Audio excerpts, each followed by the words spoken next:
I love you.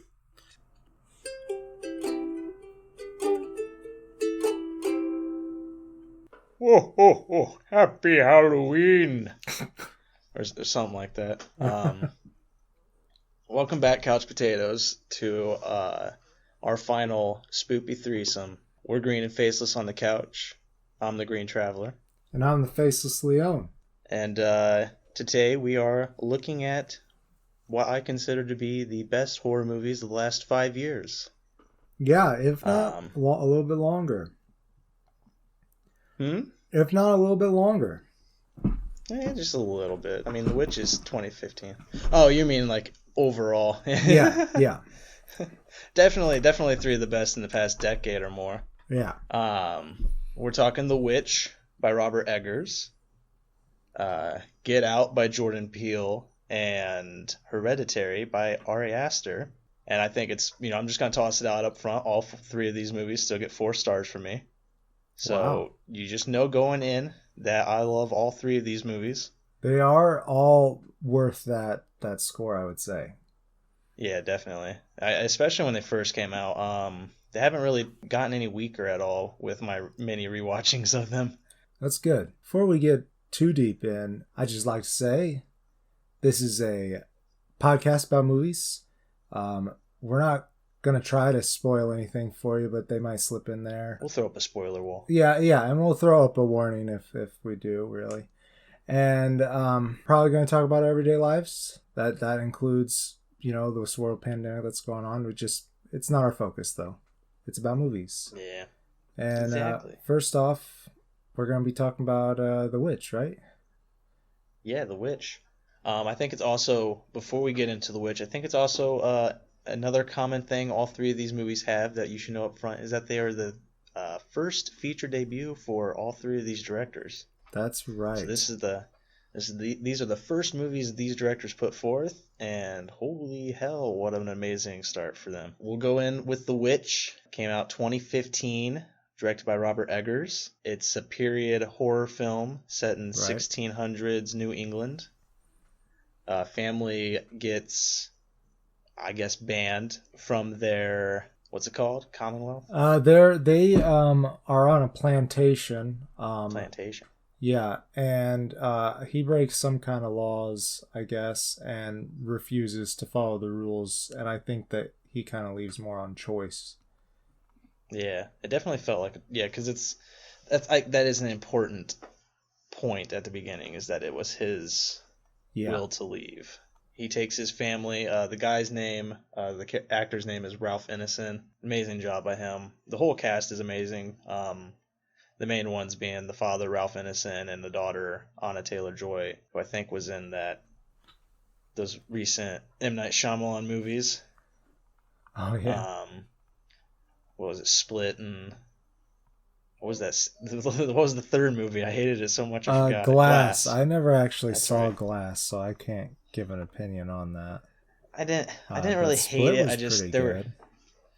Split is pretty good, and Glass has potential. We're not talking to them anyways. But, Ralph Ineson, the father, takes his family out to the woods, outside of the plantation, outside of, their godly habitat for so long. They're a very religious family. They're trying to find the positives in their move when they first get out there. It's like beautiful land, beautiful scenery. They got their family. Things quickly fall apart. A rumor of, a lady, a witch in the forest, kind of lurks over the family as, the daughters kind of mention, or the very young kids, mention the witch. So many kids. And yeah, they had 4 kids in one family. 5, I think, technically. 5, yeah. 5, yeah. Yeah, but that's basically the synopsis. They move away and things go not the way they were hoping for. No, not at all.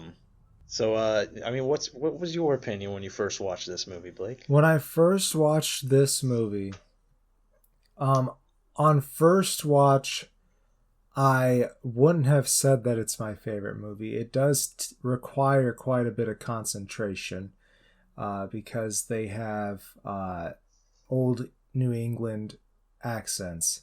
Oh, actually, well, the English accents at this point, these characters are originally from England, and it is an older English dialect too, and so you kind of have to pay attention and read the subtitles, which for most people reading subtitles isn't a problem. For me, I wouldn't say it's a problem. It's a challenge. I'm just a particularly slow reader.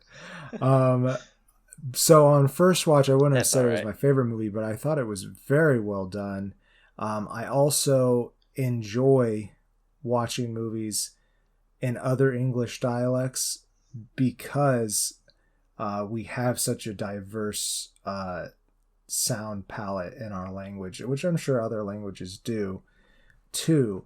But for me, I enjoyed trying to listen and understand what they said as they said it. But it was a challenge. Upon my last two watches, it's quickly bumped up because it's just after you take some time to understand. I've also taken a class on this type of speaking since then. The original pronunciation is what they call it, and which is I think it's kind of a bullshit name because they spoke English a completely different way before this. So anyways, the movie is great. I will say that. I love this movie, and if you're kind of a language nerd like me, you'll like it too. Yeah, I'm actually in the same boat as you. First viewing, I struggled to get the dialogue down, understand their accents and everything. And I went into this movie expecting something more horrifying. Everybody was telling me it was a really good, horrifying movie. One of the best horrors they've seen in theaters. And so I was skeptical, of course. And it's not a horror. It's not very horrifying. A lot of what it achieves horror-wise is done with sound design. It's done with the concept and the themes, the motifs behind the story. But it's not up in your face terrifying. It's more of like an enhanced horror, is what people started calling it. It plays at your senses more than your, I guess, your nerves. Sure, I like that. I would also say the language, like the dialogue, though, more the dialogue really adds to the terror too, because after you get past having to work to understand them, and you can just watch the movie and get the scenes, it's so much more tense because their performances are amazing. And the things that they're saying to each other are scary. Like, even that first time I watched it, I knew it was a great movie. But when I first watched it, I didn't think it was, I didn't like it that much. I was like, I can acknowledge that the amount of effort that went into detail, the performances, just like the directing, the concept, everything about this movie, I could respect all of it. But in my first viewing, I just wasn't in the right headspace for it, and so I didn't like it. But I respected it. And then I watched it again, I think maybe 2 years after that, and I loved it. It was immediate, like I was in the right spot for it. I remembered exactly, what was great about it, and I could just enjoy it. Right. And it's now just one of my favorite horror movies. I've watched it multiple times, and especially when Robert Eggers. I'm a little biased for Robert Eggers because of The Lighthouse, his sophomore film. It's good. It's easily my favorite movie right now. I love that movie so much. And going back to The Witch, I can see everything. I see all of his, his whole style is just being, cemented right now, and I'm excited for his future. And the dialogue was great in that movie too. So is he one of the writers too? Yeah, he wrote. I think he wrote both movies. Both of them. Wow. He's Lighthouse great. might have had help on, but I don't think he had help in this. I think this is all him and The Witch. Which there is a tag at the end of the movie that says that he used real text from the period to fill in to make storyline and stuff. Yeah, I mean that's why a lot of people call this movie the VVitch, because the poster, the title has VV instead of a W, and it's because he found text of that time period where that's how they spelled witch. Right. So he went with it. Yeah, there's so much attention to detail, and it all comes together with great performances, just great tense scenes backed by very eerie music. It's like they utilize the music's by Mark Corvin. I've only seen this in the Lighthouse movies that he's scored, but here he uses like a choir at times. I mean, I don't know if it's a choir, but it sounds like a bunch of voices harmonizing, and it makes everything eerie. Like there's a shot at the beginning where it's literally just looking at trees, and you just hear a bunch of that chorus harmonating on a very eerie note. Yeah. And it gets under your skin, and I love it. It's a good soundtrack for horror. Oh yeah, especially low key horror. Yeah, I don't know if I would say the horror. I guess low key is not a bad word for it. I feel like slow burn might be a little bit better for this movie, because there's some pretty legit scary moments. Honestly, the scariest moments at the beginning for me, with the witch. Oh, when you first see her. the inciting incident with the witch, I guess. Yeah. That it's very scary. Creepy, very unnerving. Especially there's one shot at the end of that scene where the witch is in front of the moon, I'll say. Yeah. It's a great shot where you see the silhouette of the witch going away from the camera towards the moon, and it's very beautiful, very creepy. And what's great about it is it's all done in camera, but out of focus. So you never really get a good shot of the witch. You never really see her actions in focus or really well. I mean, even a lot of this movie, every scene that's inside is lit with candle. They work so well with the atmosphere and the ambience of it all that it's very good. It's very unnerving and very eerie. Talking about that same shot, I'm pretty sure the same shot, the last shot of her with in the moonlight, that transition to, I don't think it's spoiling anything. I would not say it's just a shot in the movie, but they rack the focus, I think, into another shot that was just laid over it, and all of a sudden where the witch was is a bird. It's fucking awesome. Yeah. It's so subtle, and it's just great film work. That is just awesome. Yeah. Alongside the witch, there is the character of a black goat. Yep. What's its name again? Black Phillip. Black Phillip, yeah. Yeah. And the creepy twins, the two young kids who are slightly creepy. I mean, they're innocent. There's nothing creepy about them, really. It's just I get scared by creepy kids that are in a horror movie. They are legit. They say some legit creepy things.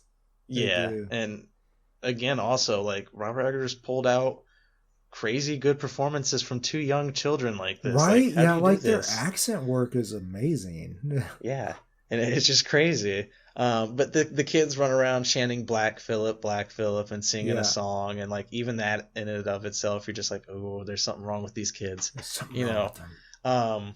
But Black Phillip is another. One, he's a big symbol for the movie, right. But he's another antagonist for the characters in a way. He kind of just symbolizes all the hardship that this family's gonna face. Oh, it's the worst. It just goes from bad to worse. Yeah, it's very much a tragedy. And oh yeah, jumps through all those hoops to qualify, on the Shakespearean level. Anyways, the father, he even has this big monologue about pride, and it's amazing. So that's obviously his tragic flaw. But yeah, that's like, oh man, that guy Ralph Ineson, who played the father, his voice, oh my god. Yeah. I wish I had his voice and could like process it and mass produce it and spread it on toast. I mean, it's fucking awesome. He was the hardest for me to understand the first time through. Me too. It's so gruff. Yeah, his voice is mostly very low tone vibrations. That's it's worse than trying to understand Bane and Batman talking. Yeah. But I mean, after you get used to the accent, you get to enjoy him enjoying it. It's so good. Yeah. I love it. And there's a lot of strong feminine aspects to this film too. Yeah. I've heard a lot of people say that this is Robert Eggers', his feminist movie, and The Lighthouse is his masculine film. And I can agree with that. Yeah. I think that's very accurate. A lot of this movie is about the main character, Anna Taylor-Joy, kind of like breaking away from the Puritan society in a way. Yeah. She kind of just rubs the wrong way with a lot of her family's ideals. Yeah, I got the feeling that it was kind of something that she did that got them kind of kicked out. Yeah, I've kind of gotten that feeling the more I've watched it too. It's very subtle. They put a lot of burden on her. Yeah, especially the mother character. Blames her for a lot. But which is good too. And oh man, just everybody did such a good job. And he didn't leave out a defining character moment for any of the characters. No. Well, okay. The youngest brother, he gets a little less fleshed out than his twin sister, but yeah, he gets like one less scene. Yeah, but that's it. Like the mother, she has this great scene where she's talking about not that she didn't want to be a shrew to her husband, but just it's so hard. It's just so hard. One of her final scenes in the film is, in my opinion, one of the creepiest in this whole movie. I won't spoil what it is, but it just haunts me still, thinking about that. And not even just the imagery that's on display, but just the concept of what was going on just racks my mind. It's just, it haunts me still. Oh man. And it's also, that also plays into the continuity of the movie. Like they do a really good job of making that thing that happened to her still be prevalent in every shot that she's in afterwards. It's awesome. It's just so much detail. He made no compromise. Yeah, agreed. There's so much attention to detail, and that's what makes this movie perfect for me. That's why I give it 4 stars. When I first watched it, I think I was like, I didn't understand it. 3 stars, blah blah blah. Right. But the more I've watched it, the more I've loved it. And I don't really think we need to put up a spoiler wall or talk about any spoilers specifically. It's just a epic film. Closing statement: epic film that you should definitely watch, regardless of how this threesome turns out. I would say if you have done any serious study on Shakespeare, this is a great movie to get a little bit of that love, because honestly there's not that many great films of Shakespeare's plays. Like this isn't in verse or anything. There might be a few parts because they have prayers and stuff like that. It's just well worth your time if you're a student of that. And if you're not, don't judge it until you watch it the second time, because it's so good.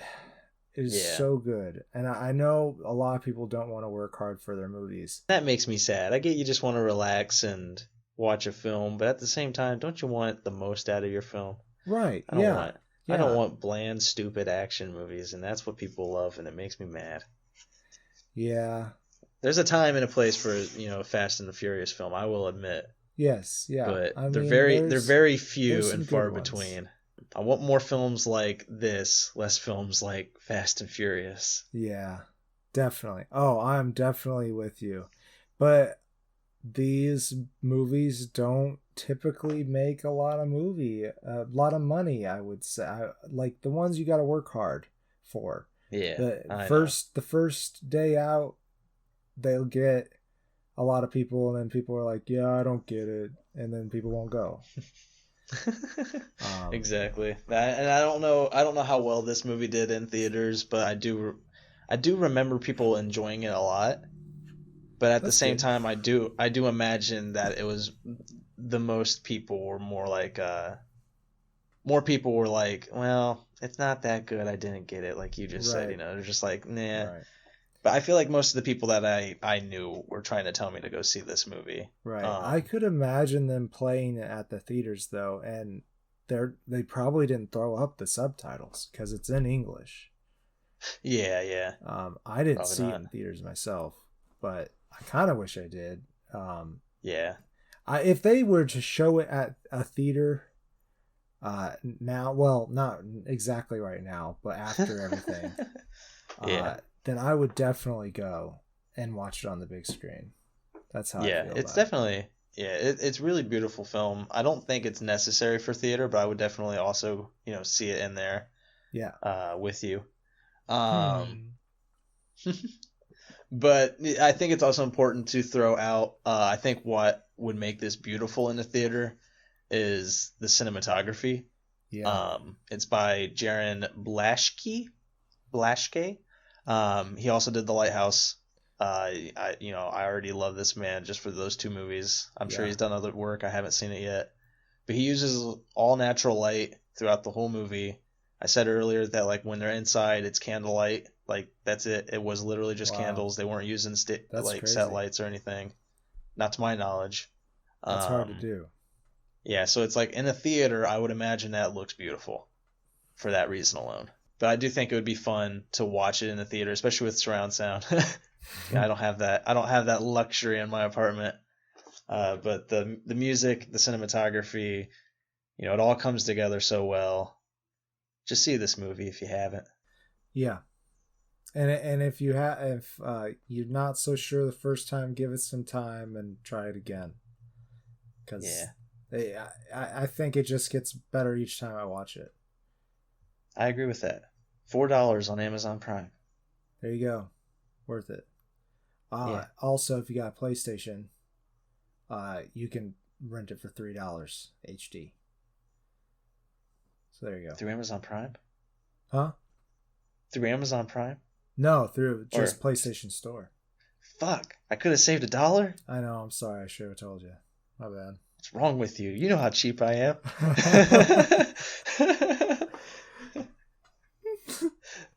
I was just curious if it was on there. And it was. You rat bastard. Well, all right. Well, I think, maybe we should move on to Get Out. Get Out. Okay. Oh, yeah. Bye.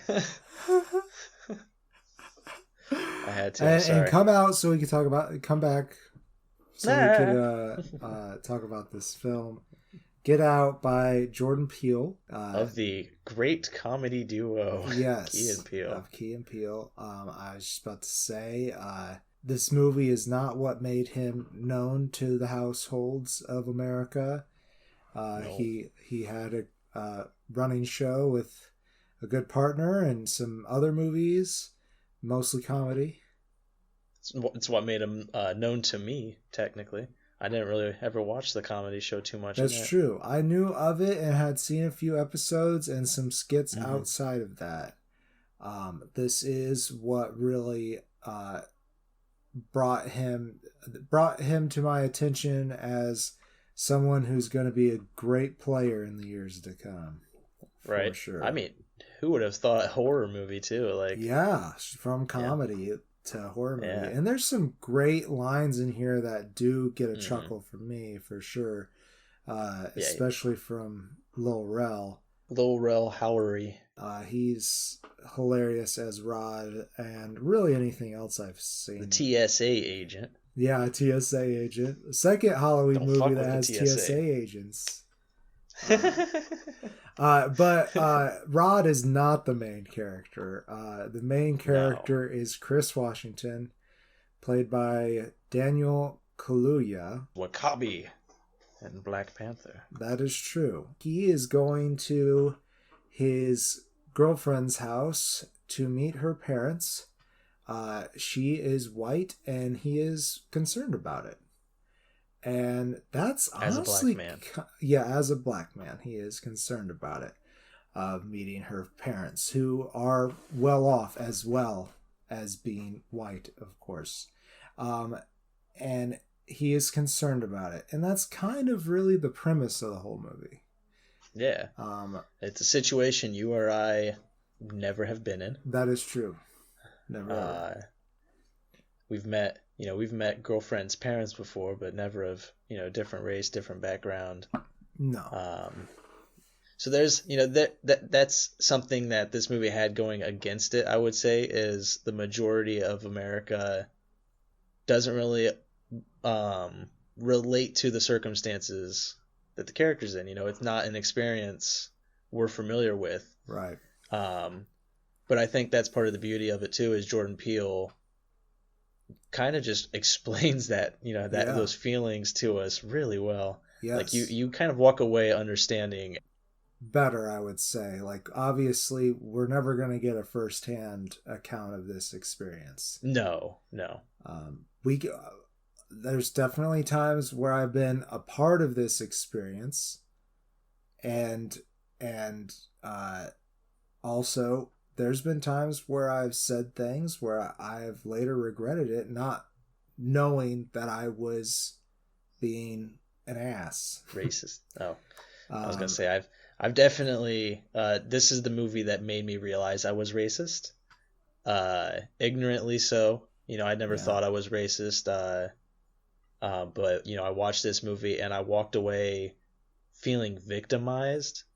I guess it was like it's the wrong way. Because it was like, I don't know. It's not how you should feel walking away, but it's like I walked away feeling like I didn't really like this movie. I didn't have a reason to give it 4 stars, but then I realized I'm being racist. I don't have any actual issue with the movie. I just, I didn't like it for some reason. Did you feel that it was attacking white people? Not really that, just more of like the white people who... I'll say that I definitely relate well to the girlfriend's parents, how they're presented at the beginning. Right. Her parents are played by Bradley Whitford, who, we talked about him last week with Cabin in the Woods, and Catherine Keener, who I know from being John Malkovich. Right. But, I kind of relate to their, I was very similar to them, how they're kind of presented, where it's like, nah, we're cool, we're not racist, a little bit of ignorant slip-ups every now and then. And so kind of what happens throughout with their storyline, I guess, since they were the ones I related to, I kind of felt not victimized, I guess villainized. I see. That's a good word for it. Because there's definitely situations at the beginning that you almost immediately recognize as being situations that you have been party to. So yeah, I can feel how watching it that you could feel that way. Yeah, but it made you realize that you didn't want to be that way. Exactly. It made me realize that I was racist. I had to step back with this film. Right. And once I did that, once I started to try to correct myself, try to better understand differing cultures. Right. It shone some light on some empathy that you were missing out on. Yeah. Yeah. And I thank Jordan Peele for that. Like, this movie definitely helped me realize, because I watched this. It's still one of the greatest theater experiences, even though I didn't like it.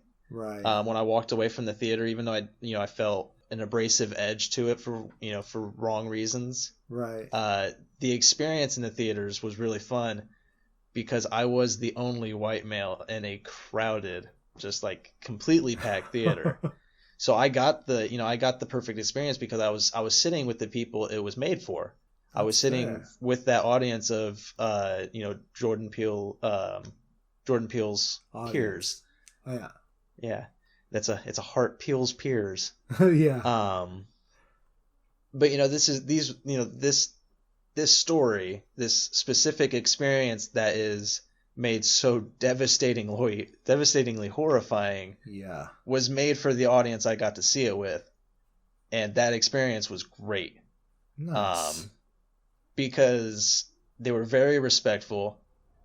They weren't very loud. They were all kind of just like enraptured, just as I was. Normally when you have a packed theater, it's like if we go to see an Endgame or something, which I know this isn't Endgame level, but it's like you go to see Avengers Endgame, they're loud, they're screaming, Right. like everybody, but this was the perfect theater experience because we were all enraptured together, and I don't normally get to just have a packed theater experience where everyone is respectful. Wow, that's very true. Yeah, it definitely it is an eye opener. I would say that I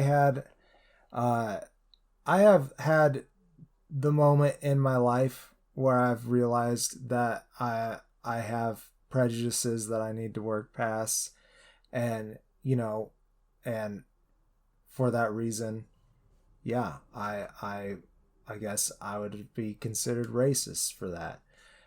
But it was quite a bit before this film that I was kind of having that eye-opening experience. Yeah, you became woke before I was woke. I guess so. But this is not a competition. This isn't a wokeness competition. No.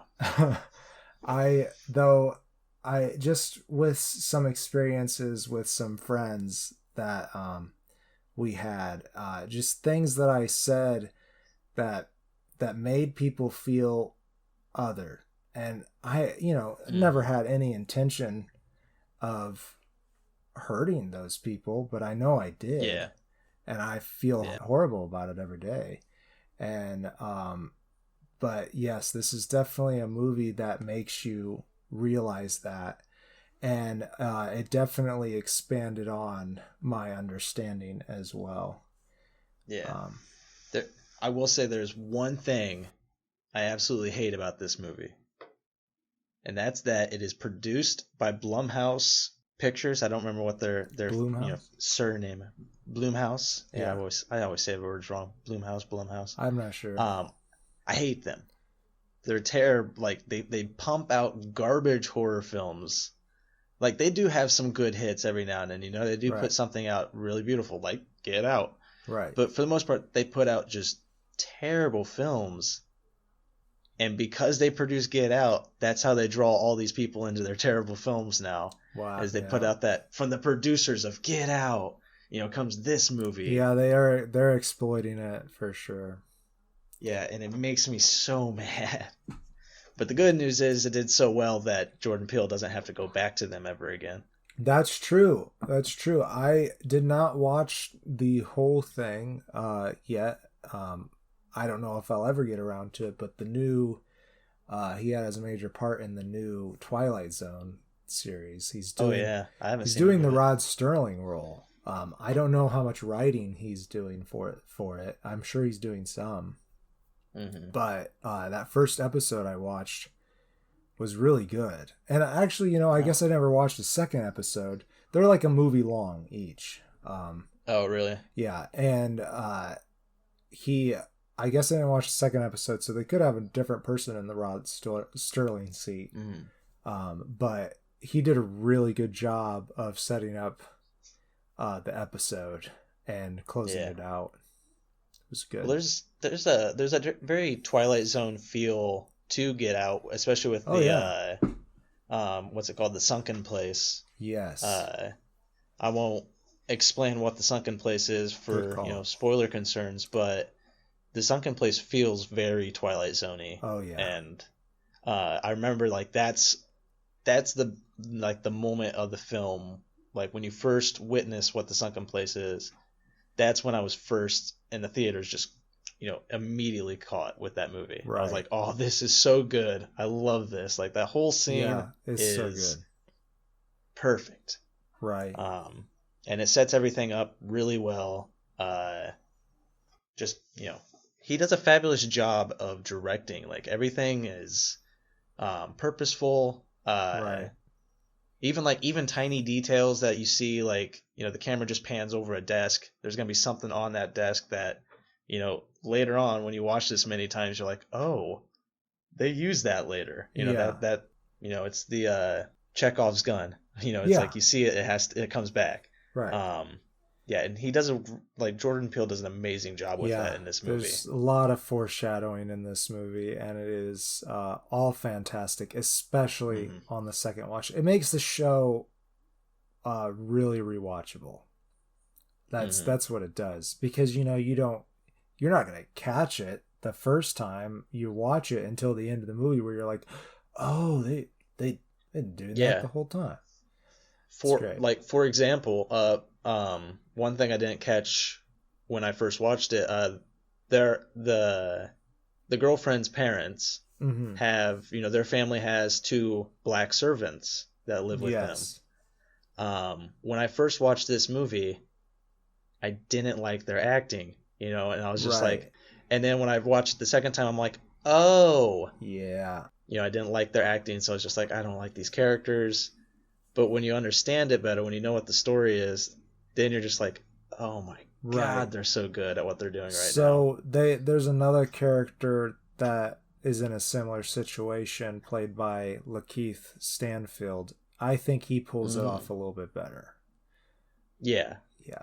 I agree with that. The other 2 are, Marcus Henderson and Betty Gabriel? Yeah, and they did great. Yeah, they are amazing too. Yeah, but they just, I think that when you finish the film, it all makes sense, like you said. But it is very,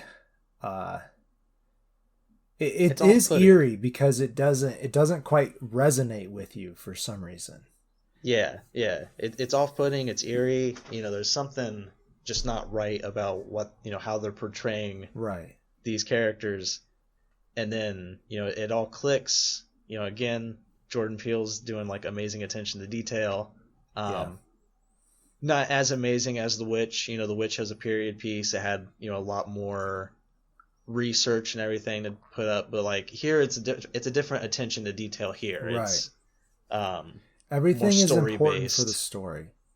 Yeah, it's very, there's a lot of good symbols too, like the deer. The deer replays, I can think of 5 instances in the movie where you have the deer. And there's a lot to analyze and look into with that. Good symbols, good motifs here again. It's another fun horror movie that you can watch many times and analyze and just tear apart. Yeah, it's another. We talked about how Drew Goddard's movie last time. Was that last time? Whatever. Cabin in the Woods. We talked about how that felt like a thesis. This movie also kind of feels that way. A little bit, but less so. Less in. What do I want to say? Yeah. This is more of a social essay, though, which is it makes it so much more intriguing to me. Anytime there's obvious intellectual thought put into a movie, I'm there for it. And Jordan Peele put a lot into this movie. Yeah, it's a good social commentary. Yes. With a lot of great creepy horror elements. Yeah. Again, another beautiful score. I read that the composer used Swahili voices and some blues influences. Cool. just, it's another perfect movie. And just like with The Witch, it's like that first viewing, I wasn't into it, had the wrong mindset. Here it's a completely different wrong mindset. Yeah. But you know, but I have since been working on changing my ways, being a better person, and I do kind of contribute that to Jordan Peele's Get Out, because I remember walking home from that movie and trying to remember, why do I not like this? And I really just feel like it was because I related so much to the villains, and I didn't like that about me. I didn't like that I related to the villains. Right. So I wanted to be better about it. He also at the very beginning made them relatable. I mean, though, I didn't realize it until this watch, but even that first line that he talks about with the deer, once they get into the house, the father figure that is, it's so pointed, and like I got the feeling that it was pointed, but I didn't quite get that they were relating deer to vermin, but it was just a veil as talking about black, and it was like, damn, that it's just the whole thing is written that way. Yeah, there's even before that scene with the father, there's a cop that there's a cop on the scene, and cop's super racist. He's Daniel Kaluuya's girlfriend is like very, not protective, but very. She stands up for him. Yeah, she's forceful, but and Daniel's just trying to be like, let's not push this any further. But it's like, right. It's only gotten more poignant since the movie came out. Obviously, all the riots have happened, and some horrible things that have always been happening have been really coming to light, rightfully so, I would say. But this movie, just if you are having trouble understanding what's going on in these people's lives, I would say definitely, you need to watch this. Absolutely. Yeah. And I think it's a very entertaining movie as well. Yeah, very powerful, very entertaining, just all around good horror film. Yeah. Again, 4 stars. Like, it didn't, again, just like The Witch, I think I gave it 3 stars when I watched it, and the more I've watched it, it jumped up to 4. It's that good. It grows with each watching. It's deserving of it for sure. Well, did we kind of do closing statements then? Yeah, I think so. We did. You need to watch this movie if you haven't, especially if you feel any ounce of hate in your heart. Maybe it will change that. I believe this movie does have the power to make good things happen. Let's talk about Hereditary. Ooh. On to Hereditary. The most depressing, gloomy, despairing movie I've ever seen in the theaters. Yeah.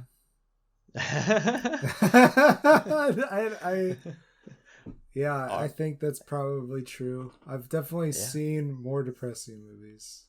Yeah, but there's so much despair to this one. Yeah. Like, it's depressing and despairing together. Yeah. But in the theaters, I think you're right. I think this is the only one. Yeah, Ari Aster's debut. I've seen some of his shorts. Great. Check them out. All of his. Yeah, I've shown you one of them. They all have a similar feel to this movie. Very despairing. Ari Aster's sophomore movie was Midsummer, and again, very hopeless movie. Yeah. I wonder if that's why we like it.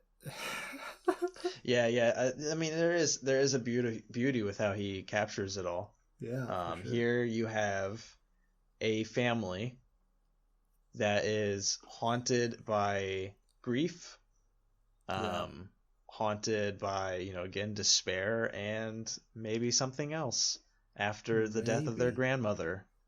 The matriarch passes away, and the family grieves. And of that family is the absolutely amazing Toni Collette. She plays the mother, and the one thing that pissed me off the most in 2018 when this movie came out was that Toni Collette wasn't nominated for Best Actress. Like one of the best performances I've seen.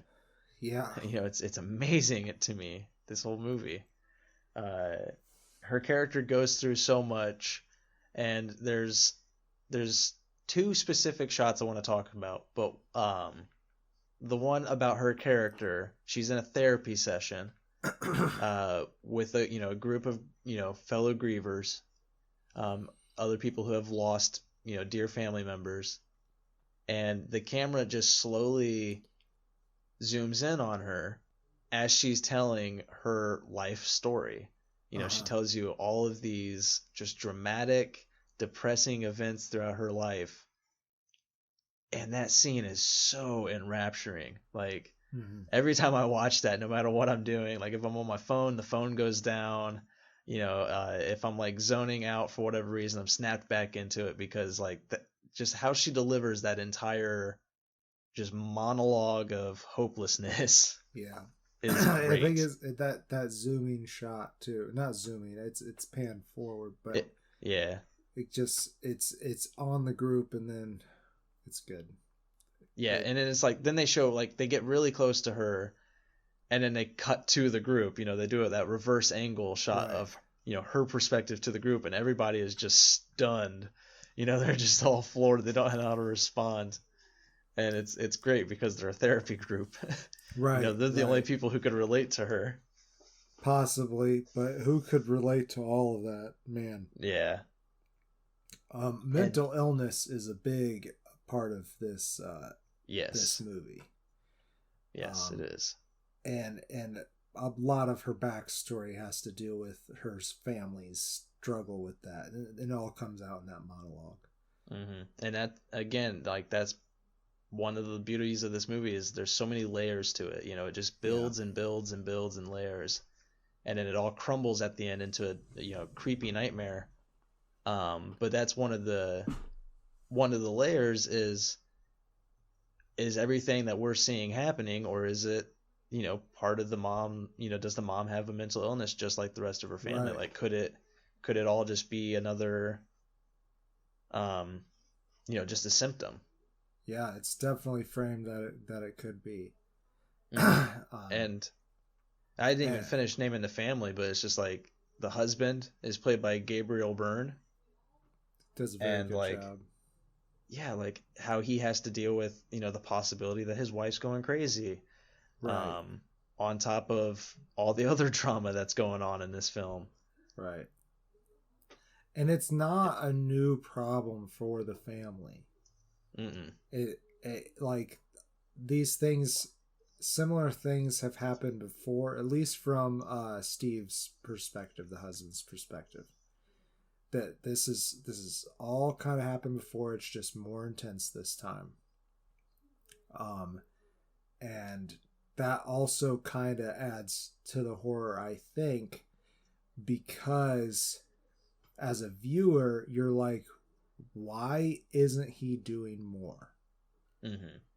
But it's because he already has this background with it, and he thinks he's handling it the way he's supposed to. Yeah. And we learn with the family too, like, right.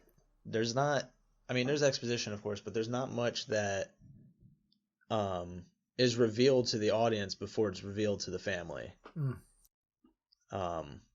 It's like, especially on that first watch, it's like a lot of the background details you can pick up on it when you rewatch it, but the first viewing, you're not going to understand anything that's going on. You're as clueless as the family is throughout most of this film. Until you get to the end. Yeah. And woof, what an ending. Yeah, those last 15 minutes are like some of the tensest in a horror movie. But to finish off the family, there's the son, played by Alex Wolff. The only other films I've seen him in so far are the Jumanji remakes. He's the one who inhabits Dwayne "The Rock" Johnson's body, I believe. He's much better here than Jumanji. Jumanji, the remakes are great too. I enjoy them. I shouldn't say great. I haven't seen them. I'm not gonna say great. They're good. I mean, Jumanji is great. We can't argue that. Robin Williams, he makes anything great. That's true. That is true. But yeah, Alex Wolff here, he plays the son, who, he does teenager really well. Like they capture the teenager experience fairly well. There's a silly scene where he's in the class and you have like a downward shot of the girl in front of him. Like he can look up and like see a little bit of her butt, and it's just like it's not a flattering shot in any way. But it's just like it's that teenage moment where it's just like, oh, it's like, oh, maybe. It's so stupid, but it's like they do that, and I like it because it makes you.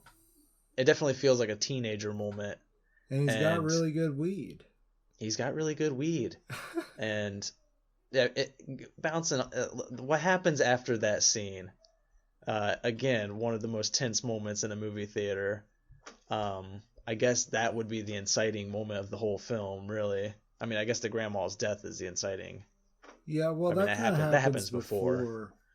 Like, a scene with Alex Wolff and his younger sister, played by Millie Shapiro. Again, amazing. Yeah, Charlie is the character's name. Yeah, Charlie. Oh my gosh, like, beautiful character. Yeah. But like there's a scene with them after he jokes about having great weed, that it comes out of left field.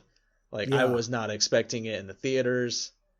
That scene itself felt like it went on forever. Should we right here put up a spoiler wall? Not yet. I feel like I think we can talk about. Okay. Yeah. Okay. I think we can talk about the scene under a spoiler wall soon. Okay. But it's just like there's a scene there though that happens that is so dramatic and so amazing, and it was one of the greatest experiences in the theaters I've had, right. Because that's when the whole movie takes off. That's when it all crumbles after that, and I don't think I've ever seen a scene that really got me on the edge of my seat like that. Yeah. I don't think so. I don't think so. And it sets everything up. From there, it becomes just one horrible nightmare that is just so engaging. Yeah. And yeah, I don't understand. Again, I don't know how it wasn't nominated for more Oscars. It was really this was one good. of the movies that year for sure. It was top of notch. Yeah, this was the movie that made me start to like just really hate the whole Oscar experience and just be like, you know what? As a person who criticizes movies, I don't care about the Academy. Like, who cares? That's fair. And especially just specifically just snubbing Toni Collette. Yeah. Like, she has so many moments where like I don't remember what the other choices were. To be perfectly I don't honest. either, honestly. But we were both kind of expecting her to get at least nominated. Yeah, like, I mean, she carries a movie, like, I mean, she's not carrying it, but, like, her performance alone in this movie is enough to make it a great movie. Right. The fact that everybody else's performance is amazing and the story itself is stellar, just completely raised this movie to whole new levels. Right. But Toni Collette just killed this role and doesn't get any recognition, and like I was just like, fuck the Academy after this. I don't give a damn. I would love to talk a little bit more about Charlie before we move on to Spoily Town. Okay. So Charlie, she's kind of set up to be the misunderstood character, but like through her actions they set up so much of the horror of this movie. Like throughout is this little clicking that she does, and so good. And like it was weird because I was the kid who made the noise growing up, So for me, I was like, okay, I get that. Yeah, that kid's misunderstood. And then it just we plays. It gets in yeah, your it head, builds. and it's yeah. Oh my We god. we we left the theater. We left the theater and we got out to the car. It was you, me, and your wife. Yeah. And before we got in the car, I said, "All right, I'm asking everybody right now to make a pact. Nobody fucking clicks your tongue. Like nobody. We're gonna drive home. We can talk the movie, but nobody is allowed to at all." I was so tempted. In fact, I I know was you. I knew you planning. wanted to. Yeah, I was planning on doing it, and then you said that. I was like, oh, okay. But that is to build off of that. That is again one of the beautiful things about this movie is there are no jump scares. No. There's very close ones, but it's not. They set everything up. It's not. There's not stupid. Violin music, just like. Yeah, it's none of that dumb shit. Just again, But like we with don't the have other two opinions movies. about that. I'm very opinionated about jump scares. They're all stupid. Most of them are stupid. There are some good ones. Yeah, there's some good ones. But it's not here. It's very good with the atmosphere. Very good at setting everything up. The music's great. It's by Colin Stetson. It's very looming, very ominous music. Just it's all around just a lot of fun. And you want to get into spoilers? Oh yeah, I do. All right, because there's a lot to talk about. I mean, there's a lot to talk about the other movies, but here I definitely want to talk about the inciting incident. Yeah, it's with kind of Charlie. hard not to talk about that. Yeah, and I also want to talk before we get into the spoiler wall. I will say one of the topics we're going to talk about is the very first shot of the movie. Yes. I'll talk more about it. I'll talk more about it behind spoilers, but I will say that the very first shot is one of the greatest shots I've seen in the movie, especially for an intro, for an opening shot, I mean. And it immediately draws you into this movie. Mm-hmm. So subtly, too. But yeah, let's throw up a spoiler wall. Boop, it's up. Hello, couch potatoes. I'm coming at you from the future to tell you to go to hour 1 minute 11 second 15. Spoiler wall comes down then. All right. So I guess we'll just start with that opening shot. Mm-hmm. It opens up, you're looking out the window at the treehouse, which is going to be a huge set, a huge scene for most of the movie. Mm-hmm. And the camera just slowly pans around. You see a bit of the room where the camera's in, and you stop on a miniature dollhouse because Toni Collette's character, she works with miniatures, and you stop on a dollhouse and you slowly zoom in on a bedroom. And as you get into the bedroom, you notice that there's one of the characters is sleeping on the bed, and then another character walks in the door. Yeah. And it's such a subtle shot that I don't think people pick up on what they do. It's like people just like kind of just like watching the movie and it's like, oh, okay, now the character starts talking. Very long shot, kind of just boring for most people. But when you're paying attention and you realize that they zoom in on a fucking miniature set and then the movie takes off. Yeah. From the miniature set, like it's so good. It just immediately, like, I was watching it in theaters and I was just stunned by that shot. Like, I know how they did it. There's nothing like brilliant about it, but it's just so fun to see it happen. Yeah, like just a great job. And it's like you see that opening shot and you're like, okay, this is gonna be a fun movie. There's a lot of thought into this movie already, and it's only been going for like a 30-second shot. For sure. There's a lot of really good stuff with the miniatures too. Colette's character, Annie, she is a miniature artist.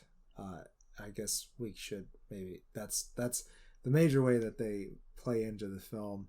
But she's making miniatures about fucking everything that's going on in her life, which makes it almost more fucked up. And you get it's kind of like a little mirror of what's going on in her head too.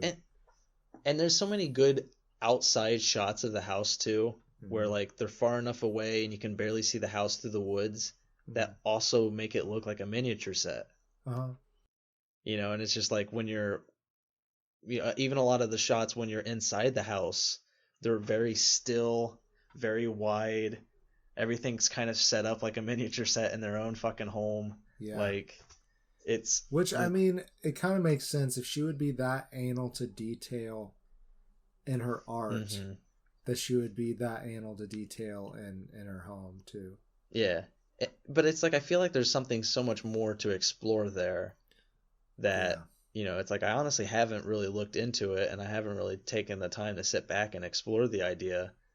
But I know there's something there that I can explore when I want to. This is definitely one of those movies that we could come back to and really rip it apart.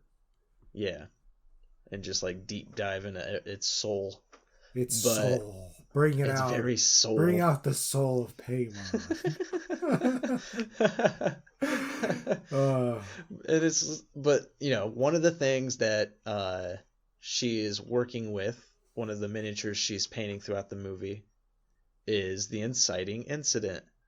Yes. So let's talk that inciting incident, because it is devastating. God, it is. It's so hard to watch. I felt my heart drop. Like, it felt like it dropped 2 stories. It went through my house and into my invisible basement. Well, it's like, remember how we were when we were watching it in the theaters, because like I literally remember gripping your arm during that scene. Jeez. And it was like that's not something I would ever do. After, like, well, you only get like 15 seconds, but you know what's going to happen. Yeah. So what happens, we're behind a spoiler wall, so we will say what happens. Alex Wolff, the son, he takes his, you know, he's kind of forced to take Millie Shapiro, his sister, to a party. And Alex slips away to smoke some weed, and leaving Millie Shapiro Charlie completely unattended. And they set up earlier in the movie that Charlie is addicted to nuts. Allergic? Yes, addicted. They set up earlier that Molly is allergic to nuts. Yes, but she loves popping them. Yeah.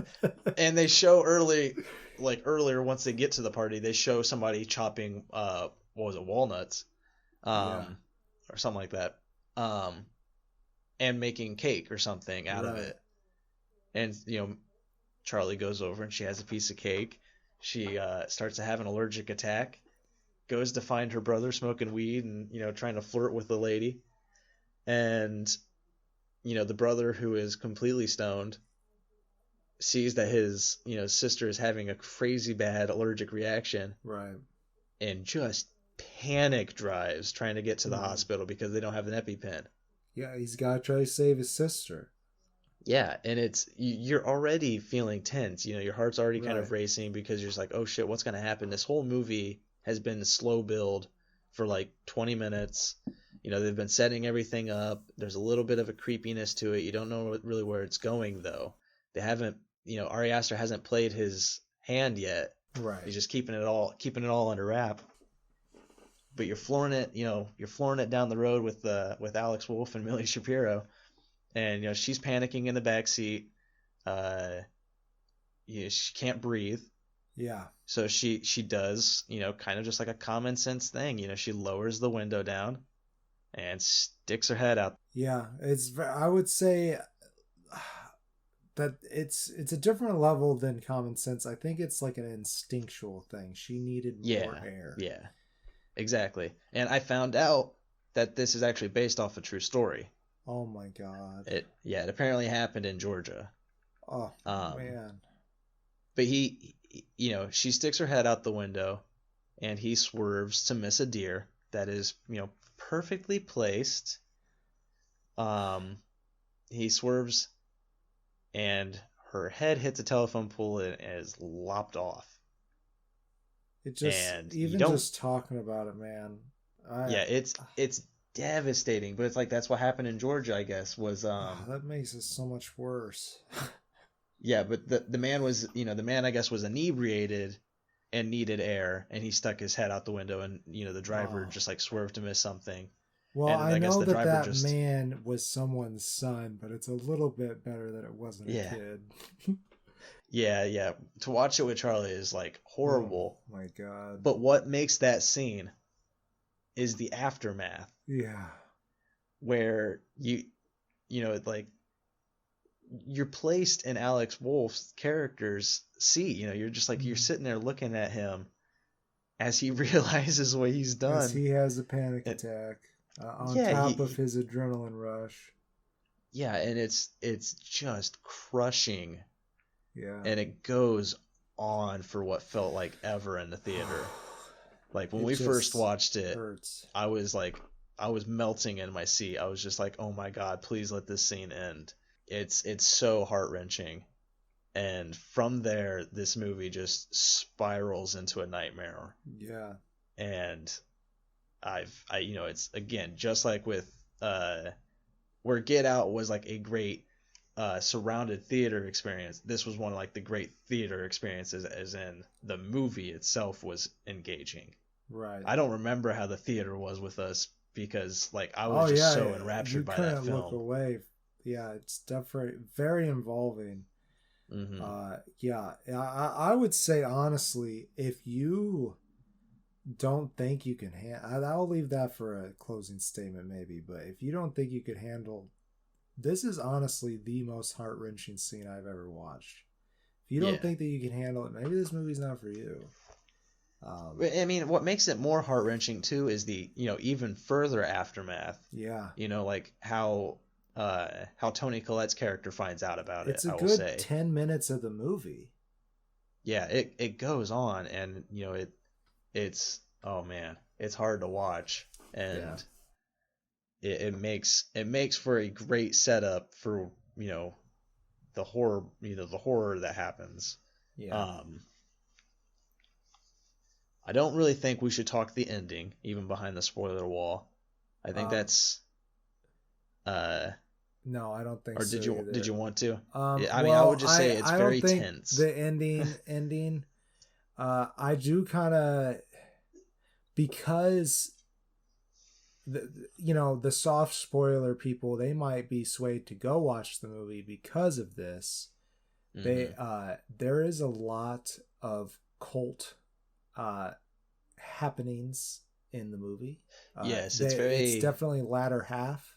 It's definitely not. It's definitely part of the mystery.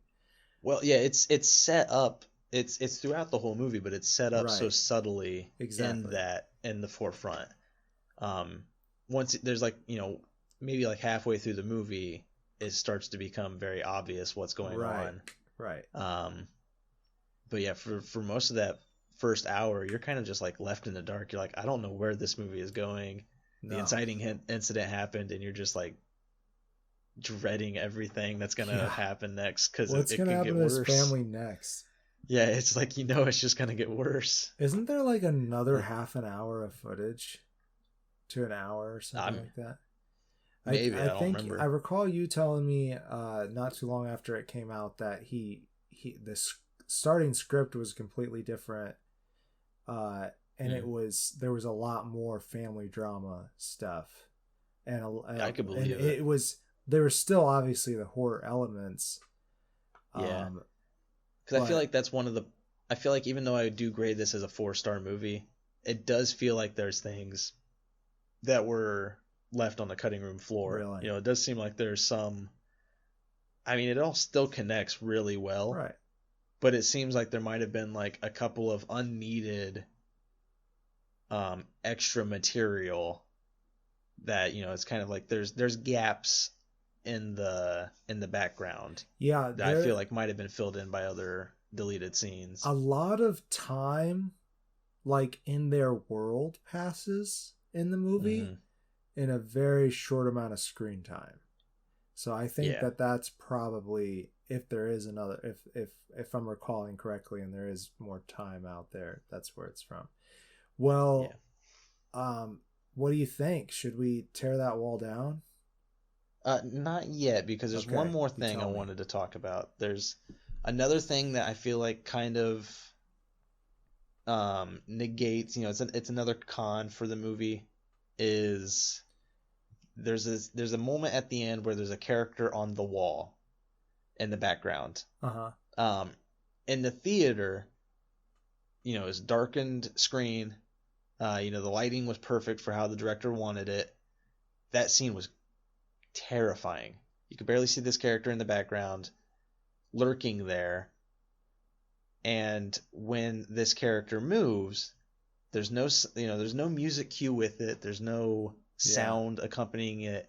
It's just an eerie like slide down the wall and out the door, and it's nerve-wracking. When you watch it on my screen, my little TV at home with brighter screen, it looks funny as shit. It looks so bad because it's like the characters kind of just like you can see them like scooting on a wire kind of thing. Like, I mean, they're not on a wire. Like the wire's not visible. They'd still do a really good job. It doesn't ruin the movie at all, but it was so funny to watch that, like, I do recommend if you're going to watch this movie, watch it with a darkened screen. Because it can spoil some of the atmosphere that Ari Aster's going for at times. But yeah, I think we're ready to tear that wall down. Brick by brick, baby. And it's crumbled. The wall has fallen. So I guess we're ready for our closing statements. Yeah. What do you got to say about it? Whereas with Get Out and The Witch, the first viewing I wasn't totally into, but more viewings it grew on me. This movie has been, nonstop. I love it. One of the greater experiences I've seen in the theaters. I've rewatched it many times. It did get old for me a little bit. I mean, it's only what, 3 years old, but I've seen it so many times. I've passed it off to a lot of people. But there was once, I think last year, where like I went home and showed it to my mom. And when I was watching it with her, I was just like, nah, man, I'm kind of not. I've seen it way too many times. I overdid it. I overdosed on Hereditary. But rewatching it this time around, it was just as fun. I hadn't seen it since then. I gave it a good year, and that was all it needed. It's a beautiful movie. Watch it with a darkened screen because it can ruin some effects. Yeah, have the lights off, definitely. Give yourself a spooky atmosphere. For all of these movies, give yourself a spooky atmosphere because they all do a great job at delivering horror, not just to your senses, but to the to the ambience, the atmosphere around it. If you could, but here, great performances, great story. Just can be very hard to watch. So if you have a weak stomach for despair, don't go into it. But if you can handle it, it's great. I think that'll roll pretty well into my closing statement.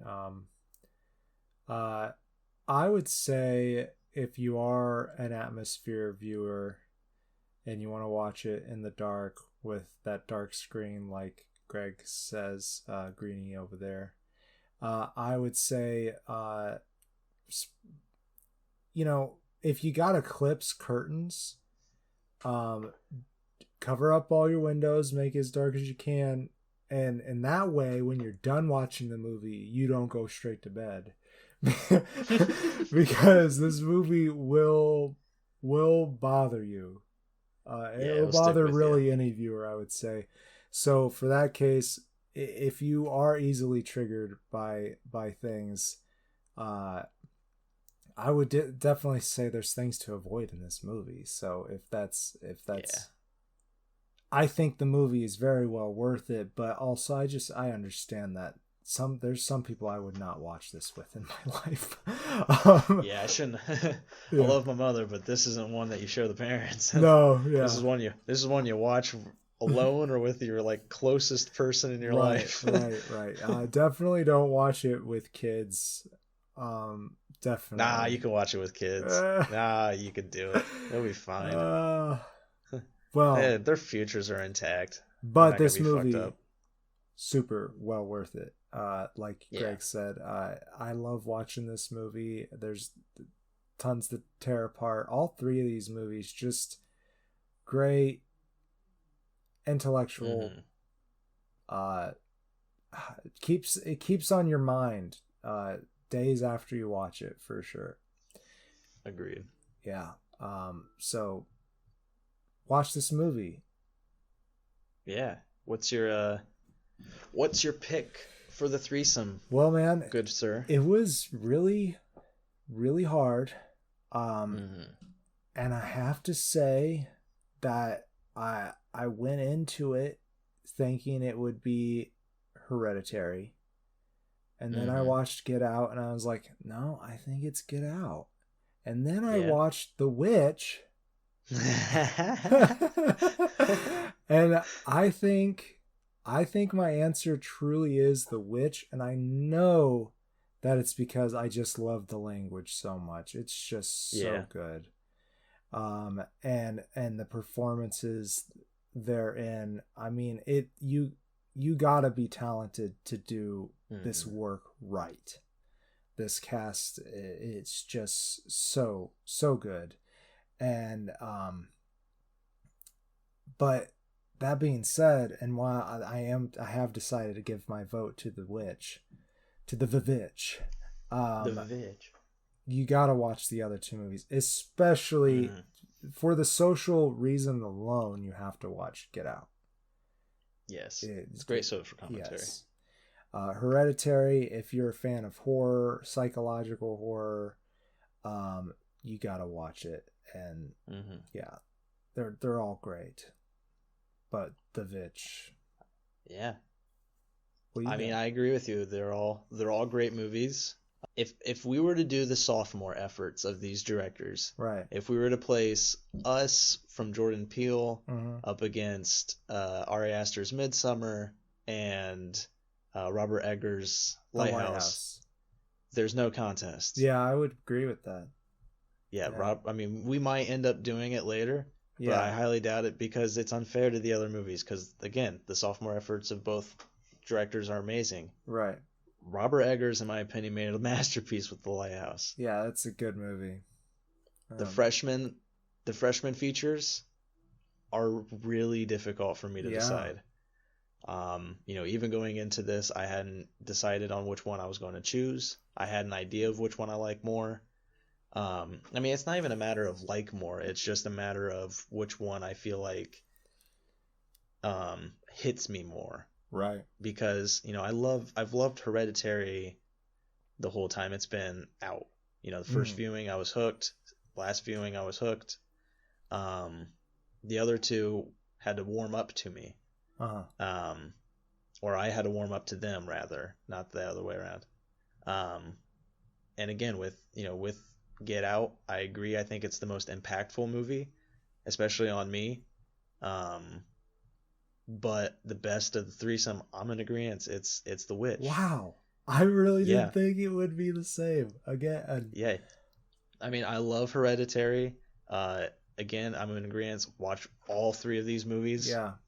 But again, with Hereditary, it can be a little. It's very difficult to watch at times. It is. It hurts your soul. Hurts your soul. Yeah, that's one of its reasons I'm not giving it the best of the threesome here. And with Get Out, I love that movie also, but I feel like the performances in The Witch and the attention to detail in The Witch so elevated beat Get Out.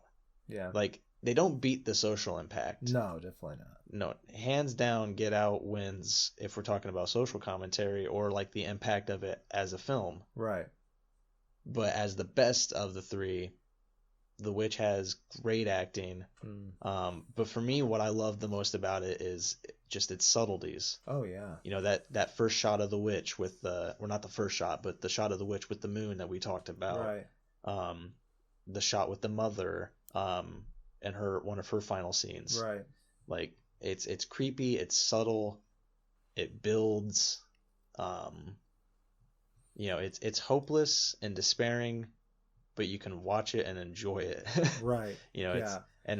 And just with all these movies, there's a lot to dive into and pick apart. But I feel like with The Witch, it just feels like a fun story. It just feels like, It's it's a not New trying for England anything folk other tale. than exactly. It's not trying for anything other than a great spook Which I don't think with we some actually ever messages. mentioned that the full title is The Witch, a New England Folk Tale. Yeah, But but it's a The Witch. surprise agreement. Yeah, I am super surprised. I think I'm even more surprised than the franchise episode. I really thought you would Really? go for Hereditary, or Yeah. given what you said about Get Out, I thought you might have gone for Get Out. Yeah. But I like we definitely said, would. Like, given any other movie, put those up against, I feel like they would most likely win. yeah, But here in this each of them little separately threesome, would win other threesomes. Yeah, yeah. I would say that for sure. But yeah, up against, I feel like Robert Eggers, of these three directors, I'm very excited for what Jordan Peele's doing. Yeah, I like Ari Aster a lot, but I like Ari Aster from a distance now because I'm not a huge fan of Midsummer. I really It's enjoyed great. Midsummer.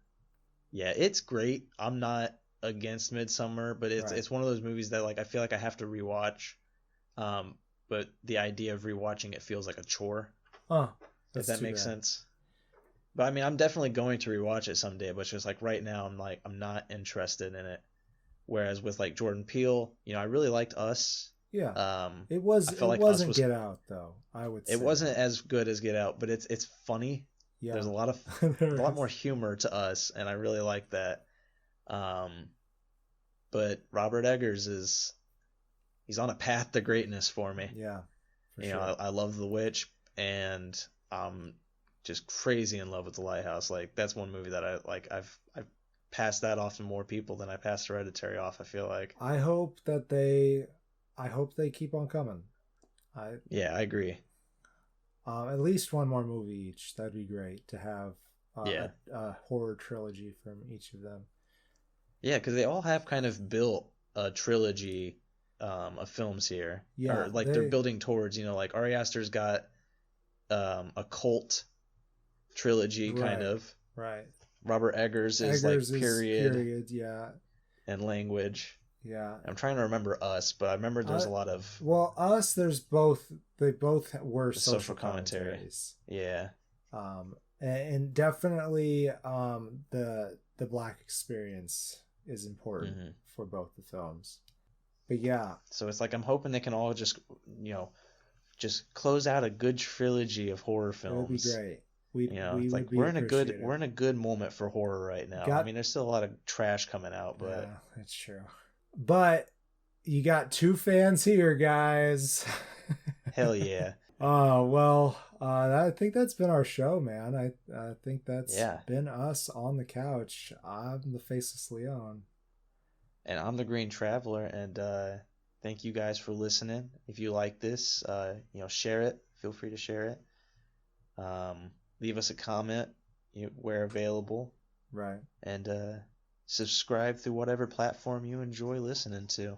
Oh yeah, we'd love to see more people following the show, and until next time, safe travels. Hey there, Couch Potatoes, the Faceless Leon here to tell you about our special Halloween episode, a horror genre smackdown.